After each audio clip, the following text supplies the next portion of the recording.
Welcome to the S2 Cognition Podcast. S2 is the official cognitive evaluation in sports, from youth to pro, where athletes and coaches build to win.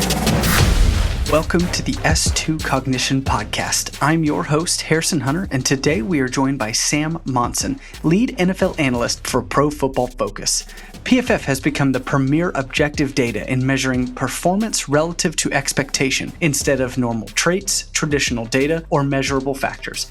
The system looks at every play, creating a large sample size that eliminates biases and identifies undervalued players while avoiding player hype. The grading process evaluates players objectively, regardless of perceived ability. And today, we get into how one would measure in-game or play decisions, how far Pro Football Focus has come in the last 15 years, and what trends might be revealed during the 2023 season. You can follow Sam on Twitter at PFF_Sam, and we recommend you do. To help us continue our growth, we ask that you subscribe, rate, and review our show. Enjoy Sam's interview. Hey, Sam, thanks so much for joining us today on the S2 Cognition Podcast. We appreciate you jumping on. Can you paint a picture for the listeners of when you first started at Pro Football Focus in 2008-ish? What did it look like then, and what does it look like now? What are the biggest differences? I just want you to paint the picture from when you joined to current. Yeah, I mean, now, PFF is the kind of preeminent analytics company out there throughout the NFL. We've got all 32 NFL teams as customers. We've got every team except one holdout in the FBS. So 100 and whatever that is now. One holdout. Teams, a whole bunch of FCS teams. I forget what number we're at there, 20, 30, something like that. When you go all the way back to the start, I mean, it's not a company. When we're talking about, it was Neil Hornsby, who had this idea of, got fed up listening to, the talking heads, the announcers just make these wild proclamations and declarations about this guy is one of the best of the league, and wanted to kind of quantify that, right? Wanted to go out there and start charting this stuff. And when he set it up, he kind of created the rough idea, created a little bit of a database to start tracking it. And then he needed people to come on and help actually go through games and start charting stuff. So he turned to, in the UK, it's growing, but it's still a fairly niche sport. There's not a huge fan base. There aren't people, in your everyday life that you would know generally that are huge football fans. So the only place he knew people that would be able to do that was like an online message board. So the official NFL UK message board is essentially where all of the original core team of PFF came from. So there's me, Ben Stockwell, who's still running data, Khaled El Sayed, who does on that side as well, Gordon McGuinness, who's now running content for PFF. All those kind of first guys were all from that message board. And that sort of transition or that process started around kind of 2008, 2009. I was going to ask how many employees were there in 2008 versus how many employees are there now? Yeah, I mean, employees, I think, is immediately just the wrong term. Like, we were doing this on a kind of part-time basis, getting paid kind of by the game, essentially out of Neil's pocket. I mean, he literally bankrolled this thing by himself as a hobby at that point. So employees, I think, was a glorified term at that point, if it's applicable at all. We started hiring people kind of as a full-time thing, I think in 2010 was when it really started to become a business and kind of go on the pathway to what it's become now. Now, were you in the UK at that time, or were you stateside? I was in Ireland. So not technically the UK, but close enough for your purposes. Yeah. Yeah, all of us were remote and all of us were in the UK and Ireland. The next wave of people was when we started to pick up guys from the US. So we're going along, we're collecting this data and we're putting some content out. We're kind of getting a little bit more notoriety. We're getting a little bit more attention, but we needed to make money out of it at some point. Otherwise, there's only so long one guy can bankroll this, right? So we ended up putting what was our original product, Premium Stats, and put it behind a paywall. And it had been free on the website, and then we locked it behind a paywall. And that's where Steve Palazzolo, who co-hosts the podcast with me, it's where Rick Drummond, who now runs the football sort of subdivision of PFF, all these next wave of guys came out of the woodwork and said, "Hey, I'm not paying for this, but do you guys need help? And maybe I can come in and get access and help do games or whatever." So that's where all those guys came from, was when we locked this thing behind a paywall, and all of the American people that first came to the company reached out and were like, is there any way I could get the data without having to pay you for it? Really fun to go back in time, right, to when that first started, because Brandon, that has to sound insanely similar to how S2 got its first start back, what is it, 2014, 2015, when you and Scott are piecing this together. Can you kind of go draw back the curtain a little bit to S2 start and how it's pretty similar to Pro Football Focus? Yeah, and Sam and I have had some discussions about how eerily similar that was, just the rough start and, just really bootstrapping and going to colleges and working with college teams. And, it was essentially a player development tool for a very long time at the college level, just trying to figure out how guys were wired so coaches and staffs could maximize these kids' potential and develop players. And it was probably 3 or 4 years in where some of the college teams we had started using it to promote their guys to the NFL scouts that would come in.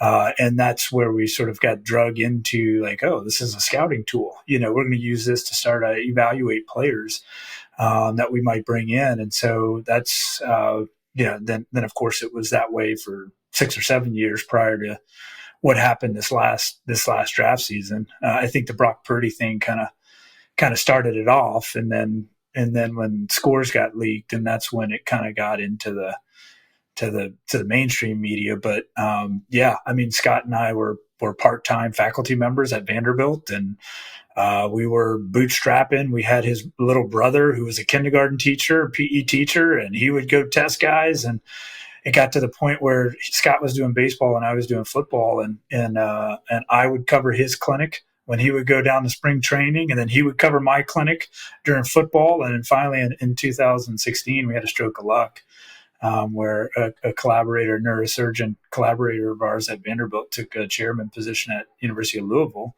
and said, "Hey, why don't you guys do what you really love full time and stay in academics part time?" And so that's how it kind of how it grew. But yeah, it's just amazing at what PFF has become. Obviously, we were football fans prior to the S2, and just looking at the analytics, that's the lens we look at things through. And of course, Sam and I have had some discussions about, we do need objective measures, right? And for us to say, hey, we're finding relationships on the field, the first blush at that, you're like, okay, well, what does success look like in the NFL? Who's successful? What are you relating this to? And so now to have objective measures to say, okay, hey, whether you want to agree 1,000% or not, these are generally the top 15 or 20 guys at every position.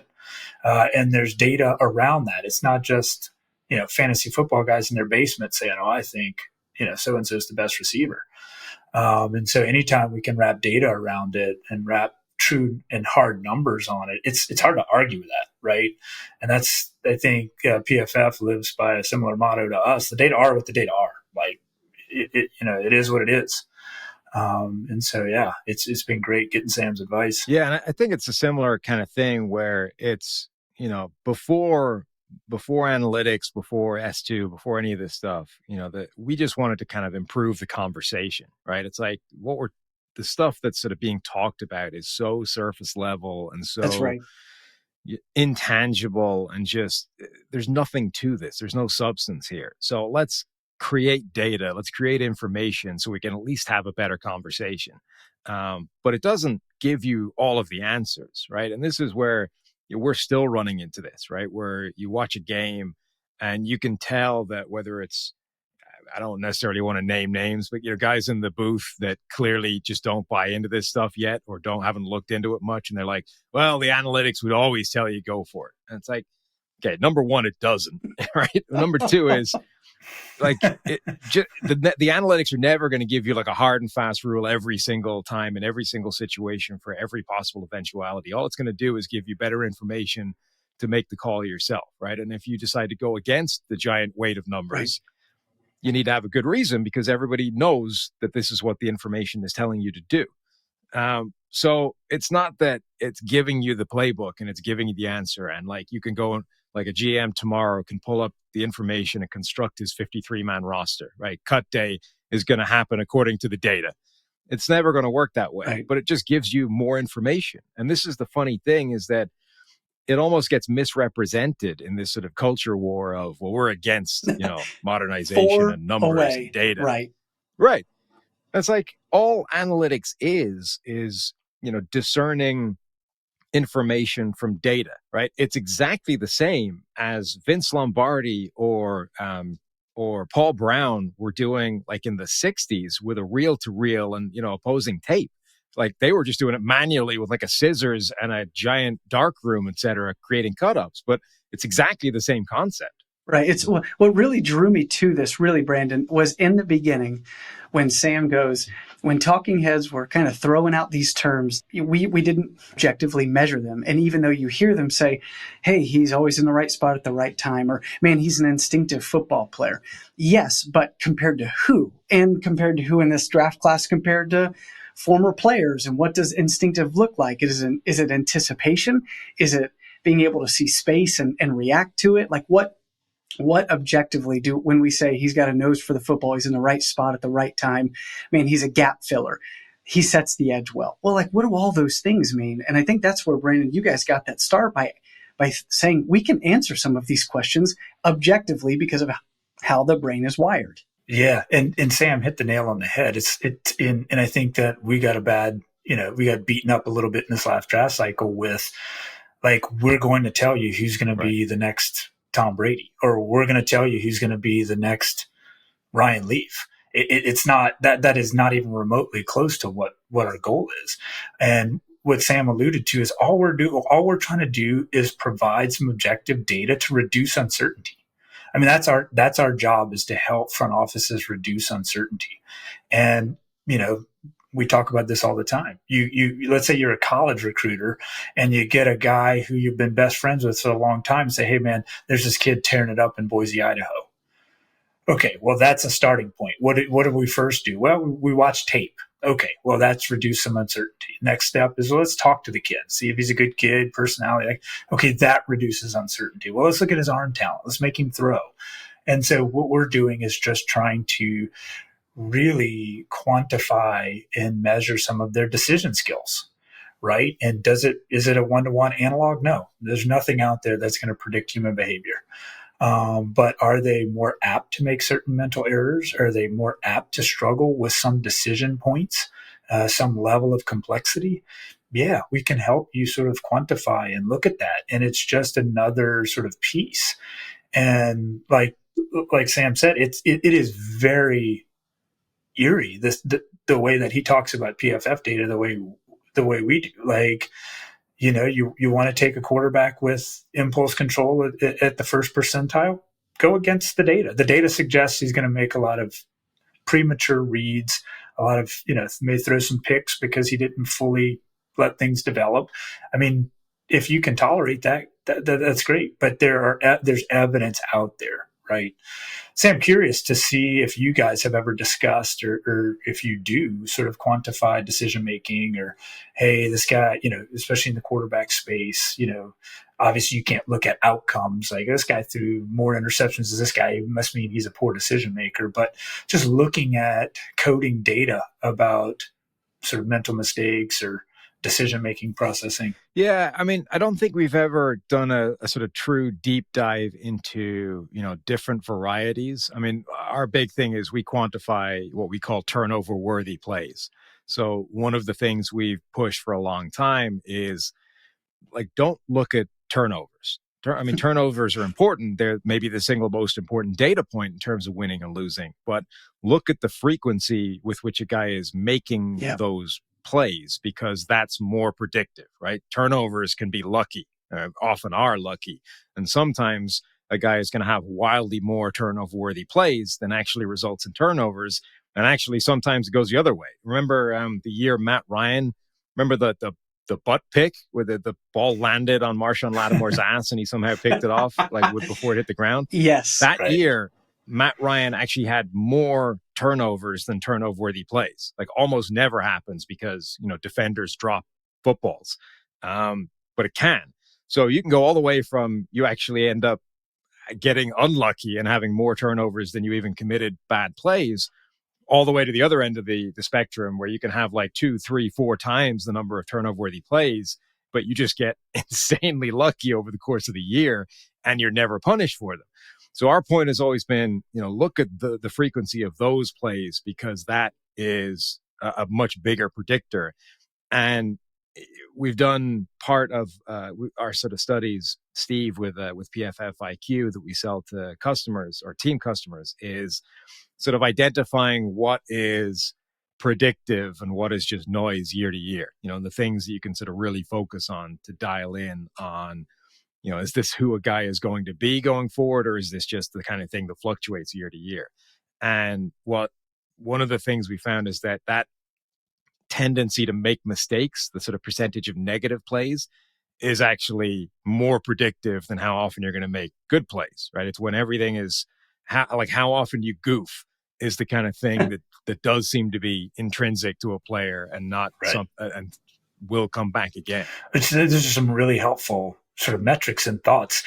Can you talk a little bit about you guys' process at PFF? Do you guys sit around a table and just discuss, hey, what's some valuable pieces of information we can provide? Because I feel like you guys have generated a lot of thought around novel metrics, not just your classic, quarterback rating or these kinds of things. There's got to be a lot of deep thought, a lot of conceptual thought that goes into that. What do you guys process for that? A lot of it was kind of early in the company's kind of history. Like the main sort of thrust was, let's just record everything we can think of, right, on a given play. Like every single data point you can think of, where this happened, how it happened, everything across the board. And we were doing that for a number of years. And, once you get to the end of the games, you had this kind of off season with all this data, and you're like, well, let's start trying to figure out interesting things from this data. And then, early in PFF's history, it was all just people that knew football. It wasn't math guys. It wasn't data scientists. It wasn't, people that understood this stuff. Interesting. And that was another kind of stage in our evolution, was guys like Eric Eager and George Shahuri coming in, who were math people, first and foremost, and understood the numbers as well as football. And they were able to start creating, mathematically sound things. We created some statistics just ourselves, but it was, people that just kind of cobbled together things, seeing if this made sense, guesstimating, was there any kind of statistical soundness to this, all that kind of thing. And sort of intuitively understanding, well, this makes more sense than focusing on this one number that we know is iffy, So a lot of our pass rushing stuff focuses on, pressure rate, pass rush, win rate, all those kinds of things, rather than sacks, which, like interceptions, come and go, can be really good qualitative plays or can be just lucky plays depending on the sack. They're not all created equal. But then the math guys, take it to a different level and start creating things like PFF WAR and, much more analytically sound things. Well, because we talk about this all the time, Brandon, when we're talking to teams. Just let's say a quarterback reduces his interception rate by 2 or 3 interceptions, year over year. Are you willing to say it was because some of the drills we put out? And it's like, why I immediately go to Tom Brady in the Super Bowl against the Falcons. And he throws that pick to Robert Alford, who returns it for a touchdown.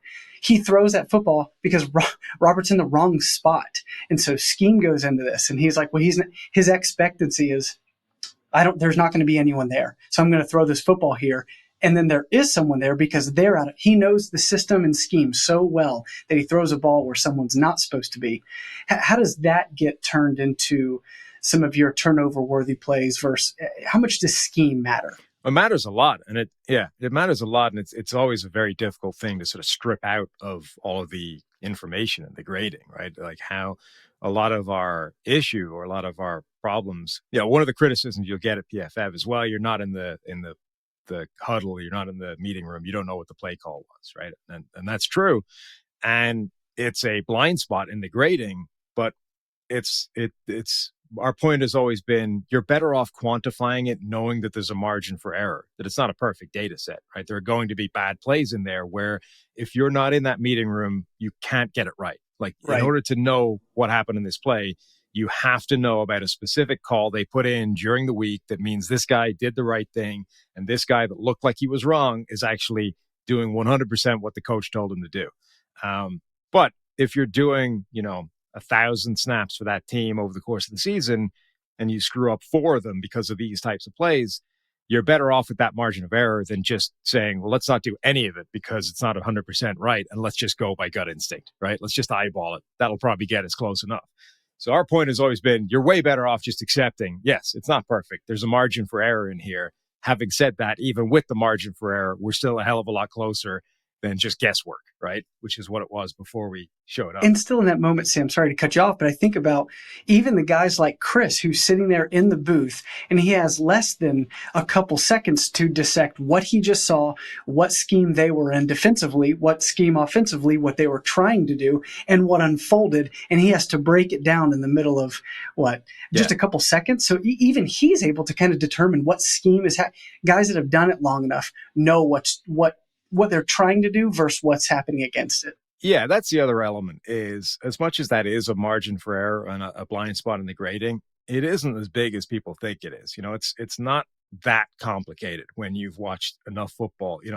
Inside zone, generally speaking, is inside zone. Everybody runs it. Same, there are concepts and plays and all those kinds of things that are consistent with all 32 teams in the NFL. And there are wrinkles here or there. But usually when one guy is wrong, the one guy jumps out from the tape because 10 guys are doing one thing and one guy's doing something else. Well, okay, maybe he's the one guy that's on the right page, or, Occam's razor here, he's probably the guy that screwed up.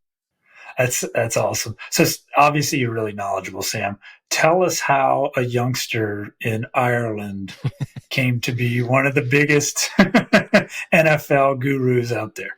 Well, it goes back to that, the origin of PFF and basically blind luck, right? Like Neil needed people to go on, do games. I was one of those guys from the message board that was loud, obnoxious, and opinionated at that point. And we were just the first group of guys in doing stuff. And then thankfully, as we went through, as we got more and more NFL expertise and NFL relationships, we've all learned and developed and, gotten more knowledge and just sort of continued to grow from that point of view. If we stayed at the level we were when we started doing this, PFF wouldn't be what it is today, right? We've needed that input and that feedback and all those kinds of things from the NFL to be able to make the product better. How were operations noticeably different from 2008? Chris Collinsworth purchases a majority stake. Like, how were operations of what you did noticeably different in those 6 years before? And then after that, could you see something changing on the horizon? Yeah, I mean, obviously the team has gotten bigger. When we were first grading games, it was a very small, tight-knit team that was doing all the grading. And with more and more leagues and going to college, that exponentially expands the number of games you got to do. And then, everything else, the deadlines moving ever and ever closer.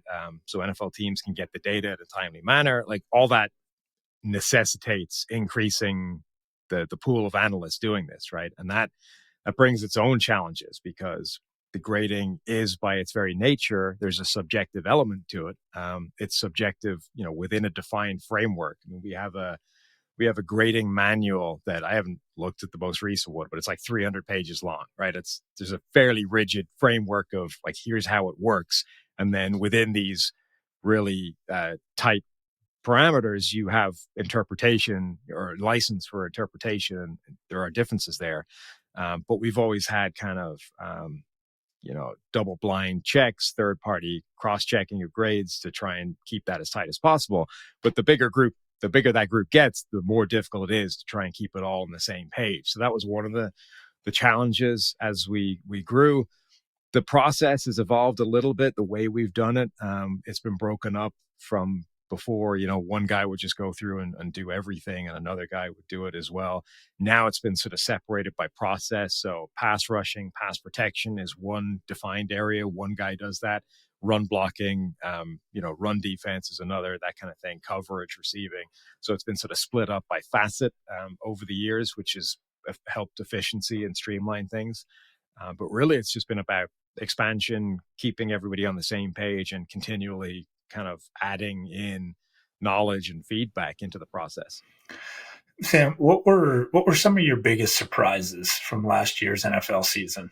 You're really in touch with this kind of stuff. I think we also, we sort of predict things that are going to happen. What were some of the big surprises that stood out for you last year? Yeah, I mean, the kind of related, I think, performance of Geno Smith in Seattle and then Russell Wilson in Denver.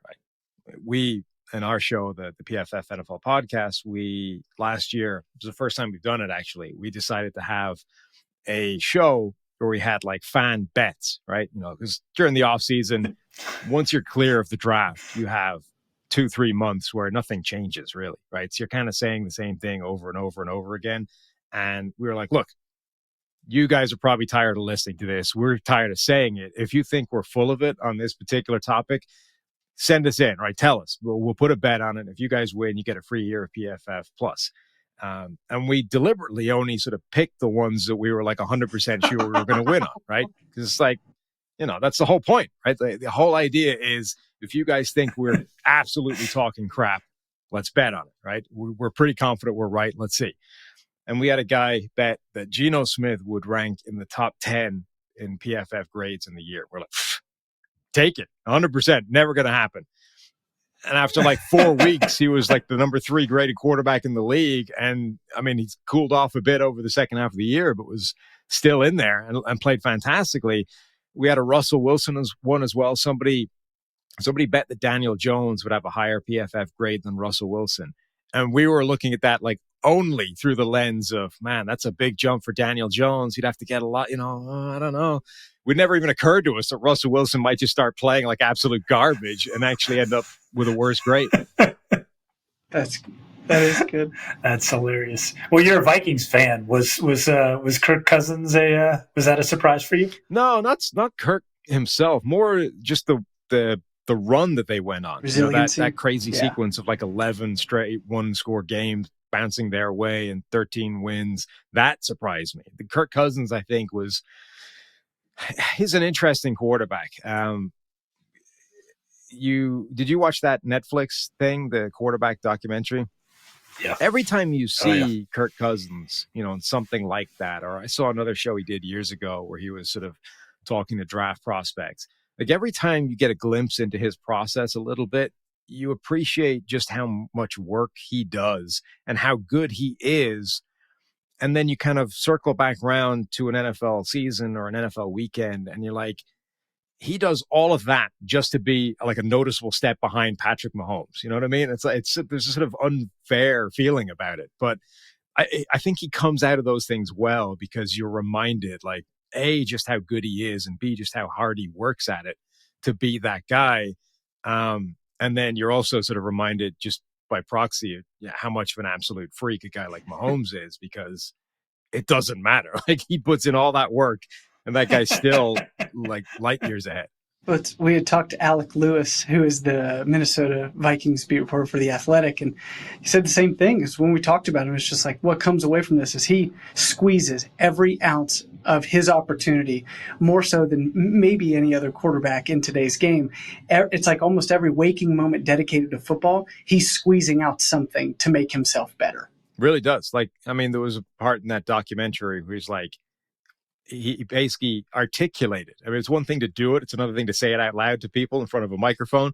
But he was like, he lets his wife dress him because that's mental runtime that could be going to a play. I don't want to even think about it. Just want to go into the closet, put on today's clothes and go. If I'm thinking about that, that's a play that I didn't get to last week that could be important the next week. Like, it's true. He probably does squeeze more out of his talent than any other quarterback in the NFL. And it's like, that in itself is interesting, but then the extra part of like to be QB8, whatever it is, however you want to put him in the rankings is kind of crazy. So before we get to Harrison's lightning round, you got to tell us what are some surprises we should be looking for in 2023? Well, actually, our bet show is coming next week, so that the fans will be telling us where it's going to be. I don't know. It's by the nature of surprises, right? You don't see them coming, but there's a lot of, because the AFC is so crazy, like with all these really good teams, it wouldn't shock me if almost anybody emerged as a true Super Bowl contender from that conference. Like Pittsburgh right now look incredible with their first team in preseason. It's just been unstoppable. Kenny Pickett looks amazing. And for a guy like Kenny Pickett, given how maligned that quarterback draft class was, like if Pickett ends up being a superstar, that would be a hell of a story. And then the NFC, the one shock I could see coming from that is everybody's kind of penciling back in Pittsburgh or Philadelphia and San Francisco to the championship game again. It wouldn't shock me if Dallas ends up with the number one seed and actually ends up being better than Philadelphia. They weren't that far away a year ago. And I really like, the two veteran additions they've made, in particular, Stephon Gilmore at corner and Brandon Cooks on offense. Like Dallas could be really good. Right. Well, I was going to, before we get to that lightning round, to kind of dovetail off that, what trends, now you got my mind racing about all this stuff that you're seeing. What trends from 2022, team or player centric, do you see carrying over to 2023 that may not have stood out in 2022, but now looking ahead to 2023, you're looking at these trends. Are there any that you're seeing? I mean, the only couple of sort of big picture trends I think at the moment are, number one, this Vic Fangio style of defense, the sort of cover 2, 4, 6, split safeties, take away the deep shot, all that kind of thing. That's only getting more prevalent in the NFL. And it's one fascinating thing, I think, is that the offense that is most prevalent, that Shanahan coaching tree and the various branches of it, whether it's Sean McVay, Shanahan himself, those guys are gravitating towards that defense because it's the one that's given them the most problems. So I can't think of a time where that's happened before, where the coaches from a specific offense that's the current, meta system in the NFL have actually gone out of their way to like promote the defense that's causing them the most problems. Like usually they want to stay the hell away from that because they don't like it. It's the one that causes them issues. Whereas these guys are actually going, no, that's the defense that's stopping us. That's the defense that's causing us problems. Hire a guy from that system immediately so that we spend the next 9 months practicing against it and we know how to beat it in a given game. So we're in this kind of really interesting schematic arms race where they're actually both kind of promoting each other and helping development. And then the only other big picture trend, I think, is like the number of amazing quarterbacks in the NFL right now is, I don't know if it's ever been higher. I mean, it's crazy, the strength and depth. And, you're seeing teams like the Jets go, Derek Carr does us no good whatsoever, right? Derek Carr's maybe a top 10 quarterback. The problem is like 4, 5, 6 of the guys ahead of him are all going to be in the playoffs. It does us no good whatsoever. Like we could make the playoffs with Derek Carr and then we run into 5 different guys that are better than him. So what's the point? So it's a very strange time right now where teams are having to come up with really unusual ways of saying, how do we get to be great? Like just getting a guy that's good is a waste of time. Like the Colts drafting Anthony Richardson, right? Because they're looking at this and saying, we're in the AFC. If we make the playoffs and we run up against Patrick Mahomes, Joe Burrow, Josh Allen, Justin Herbert, Trevor Lawrence, one after the other. And now there's like guys like Kenny Pickett launching himself into that conversation maybe. How does that work? So the only way that can function is if we get Anthony Richardson and in like 2 years' time, because he's the greatest athlete the game has ever seen at that position, he's at that level or he's capable of, beating those guys single-handedly. You can't win in late January, February with just having good quarterbacks anymore. It seems if you're going to go, especially through the AFC, through Herbert, Mahomes, Joe Burrow, I mean, you really have to have someone that can elevate you to that level. Well, I think you probably can, but now you have to do it for like 3 games straight. Right. That's the problem. Fair point. Like, I think you could probably, like Kirk Cousins is a great example. Kirk Cousins on his day can beat anybody. But can he do it 3 games in a row, in January when it's most important and you're going up against the best teams and the best opposition? That's probably unlikely. That's where I think the real change has become. Like if you have a quarterback and you have a good team, you can essentially, if that guy catches, Nick Foles, right? Like Nick Foles, one of the most unbelievable things that's ever happened in NFL history. The guy put together 2 of the greatest games that we've ever seen. And he did it in the championship game and the Super Bowl. That can happen. But the game before that, he wasn't even good. He was pretty bad. So that's your issue, is that now you need to be able to do it for at least 3 games to win a Super Bowl, probably more. I really love the scheme point that you make out, because I think when Dan Quinn, looking at where he is now with Dallas and what they run is far, there's some elements that are the same, but it is different than the Seattle cover 3 that he ran with the guys that he had. And I think when he went to Atlanta and he knew that Shanahan could break there are rules. There was an article, and I really wish I could remember it. There are rules to the cover. There are rules to every defense, but there are rules to the cover 3 defense that if you're in it, you know what the main responsibility is. And there are just schemes that are built to break it. And people like Shanahan and McVay designed their whole offense around breaking rules in each environment. And so I think that's where I love the schemes arm race. I'm gonna steal that, and I'm gonna look at that over the course of this year and next year, because everyone's trying to break each other's schemes. And so who can cover up the breaking the most, I guess, is the big advantage. So I love that you pointed that out. That's really interesting. Yeah. And look, Jordan Rodrigue, who writes The Athletic, did an amazing sort of podcast series called Play Callers, I think, that was looking at all these guys. And one of the things that really jumped out to me is that tendency they have to want to expose themselves to the other side of the ball. And I think that's new for this group relative to say the West Coast offense, when that became the thing, right? The Bill Walsh coaching tree. I don't remember, maybe they did, but I don't remember those guys cross-training as much on defense. Whereas Shanahan openly says that was like the making of him, right? It was like a year he spent in the defensive meeting rooms to sort of understand how this was looked at from that side of the ball. And Bobby Slowick, who's now the offensive coordinator in Houston, a Shanahan disciple and a guy that used to work at PFF. Yeah. When Bobby worked for us, he came from the defensive side of the ball. He was a linebackers guy in Washington, and then worked at PFF and kind of helped us learn from the defensive side of things, and then went to Shanahan again when Shanahan got a job in San Francisco, and Shanahan flipped him, right? When now you're going to go on the offensive side of the ball, and that defensive expertise you've created is going to stand you in good stead. And now here we are, Bobby's an offensive coordinator in the NFL. Right. Yeah, I think it was Richard Sherman, now that I'm thinking about it, was on a video describing his responsibility on a slant that had Levine Toilolo roll out and leak behind. They did it twice against him. And it was just him being like, in that defense, that is no one's responsibility. That we just broke that specific game. Yes. Yeah. That specific game was maybe the greatest example of like Kyle Shanahan's offense 100% broke that Pete Carroll Seattle cover 3 defense. It knew the rules and it absolutely destroyed it. And honestly, that single game might be the greatest sort of pivot point in scheme in the last, 15 years in the NFL. Like that game, it didn't kill the Seattle, cover 3 type of system, but that game was the pivot point from that defense being, the preeminent scheme that everybody wanted to run to, I think initially anything else. And then later, the Fangio type of defense. That's right. Okay. I'm not going to keep you any longer. We'll hit these real quick lightning rounds, because I could talk to you about that for seriously hours. Take this in any direction you'd like. If you can build a perfect NFL quarterback, right? That's the thing now. Hey, you can build a quarterback. Walk me through your thoughts and who you're picking and what part are you picking? It's become so tough because of what we just talked about, right? How many really, really good guys there were.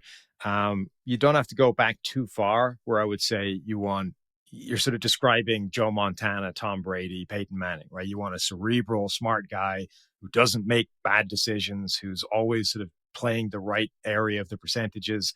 Now it's like, now that guy's got to go toe to toe with Patrick Mahomes. Like, you need a guy that can create something crazy because he's going to, and if you can't do it as well, you're behind the 8 ball, right? So we're in a world where I think you need that. You need to be smart, make good decisions, always take the right spot. And you need to be able to do something crazy when the play breaks down and when you've got defensive linemen chasing you. It's become, we've been heading in this direction for years, but the quarterback position is just only getting harder to play and the standard is only getting higher. Mm-hmm. It was impossible. Now it's whatever above impossible is. Yeah. Now it's just it's imaginative. It's insane. That's right. Okay. This is not football related. Outside of driving on the other side of the road, what's the biggest difference between living in America and Ireland? Oh man, there's so many. It's just a very different landscape. Like the cultural differences, I think, are very stark. And I lived here a bit when I was a kid. I'd been over and back and forth, to visit and do that kind of thing. And see, I knew what America was like, but when you're living here, you're sort of exposed a lot more to it. Plus, the way the world has gone the last, 5 years or whatever, it's gone into a very weird place. So, I think America is this kind of hyper capitalist culture, this sort of world of personal freedom, at the expense of everything else. Whereas Ireland is a lot more kind of quaint and parochial and almost like a backwater at this point. I'm going to dovetail off of that really quickly because it surprised the hell out of me whenever you tweeted about your top 3 sports moments ever, and an athletics event, track and field event made the top 3. I was like, whoa, hang on. Did you grow up with athletics? Do you have any fans? I was obviously a middle distance runner, and that's my sort of passion. There's been quite a few rock stars to come out of Ireland in the middle distance events. Not sure if that was your wheelhouse growing up.